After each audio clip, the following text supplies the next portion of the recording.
My sister and I, we shared the same birth date, but we are not twins. She is 7 years younger than me. When on my seventh birthday, she came home from the hospital, I just looked at the newborn and I thought, this is the best birthday gift ever. She was my little angel from heaven. I was so happy and excited to hold her. And at that happy moment, my uncle from village, he came in. And immediately when he heard that my mother gave birth to another daughter, he said, what a bad news to start the day. I was shocked. I was so proud. Just a moment ago, I was so proud and happy.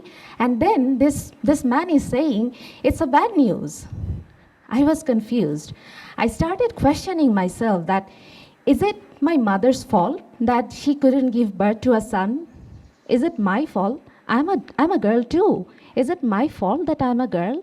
Should I be proud or ashamed of myself?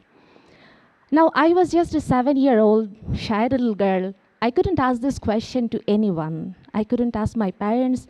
I couldn't ask my relatives.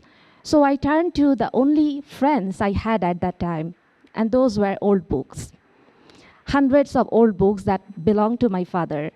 And those were not, typical children's books. There were no stories, no poems, no cartoon.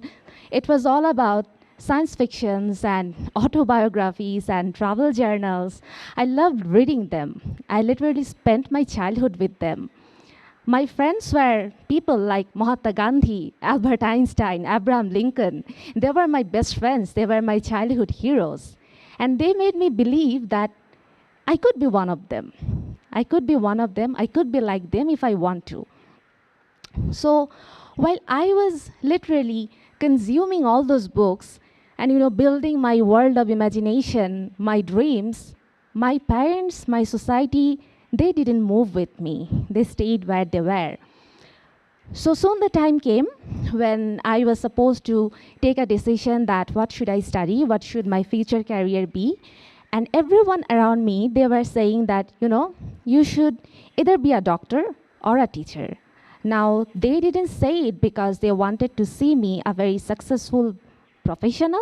They said it because they thought doctor and teacher, these are the safest professions for women. Now, all my childhood heroes, they were politicians, they were heads of states, they were businessmen, and they were risk takers, they were rule breakers, and I wanted to be like them. I don't just wanted to take something safe because I was a girl.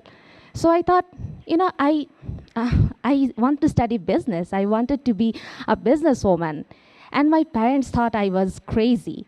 They said, women don't do business, period. Business is for men. Women don't do business, and you are a girl.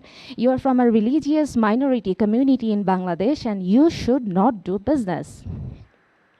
I was so surprised, and I wanted to be someone, I wanted to be a female role model precisely because I didn't see any female role model in my life. I wanted to be one. But here, everyone around me was saying, you should not be one. One of my very favorite childhood best friends, my Dale Carnegie, he taught me that if you want to achieve something very difficult, you know what to do. Don't ever question your capacity. Don't ever question your confidence. Never say if. Ask yourself, how can I do it? So I asked myself, how can I become a businesswoman? And I started telling my parents, I can study science. I will apply to med school, but in the back of your mind, just think about business. Look at the business graduates, how good they are doing. I might get a job even before I graduate if I study business. So very strategically, I decided that I'm going to lose my first battle so that I can win a bigger one later. And the business pitch worked. After 4 years, my parents allowed me to study in business school. They were not very happy about it. They were very unsure. Still, they allowed. And what happened after that? When I was 20, I started my own enterprise. I applied to different places. I applied for funds, applied for different competitions, and my team became the first Bangladeshi team to win a global business plan competition. When my parents saw my name and photo on the highest circulated daily newspaper in Bangladesh, they literally cried. I became the first person in my family to travel in an airplane. My parents cried. They were so proud of me.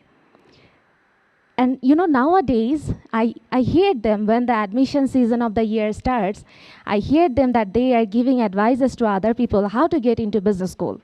Why should you apply? Why should you send your kids to business school? What is the career prospect there? How can you increase your chances of getting in? They act like a local community-based business school admission consultant, and I feel so happy about it. And most interestingly, my younger sister, who was this little angel and whose birth was not even welcomed in this world, now she's a grown-up woman. My parents are pushing her to get into the same business school where I went. I feel very happy about it. It has been 20 years since the day when my uncle said, what a bad news to start the day with. But now, I can assure that if I ever give birth to a daughter, no one in the world will dare to say it's a bad news. Thank you.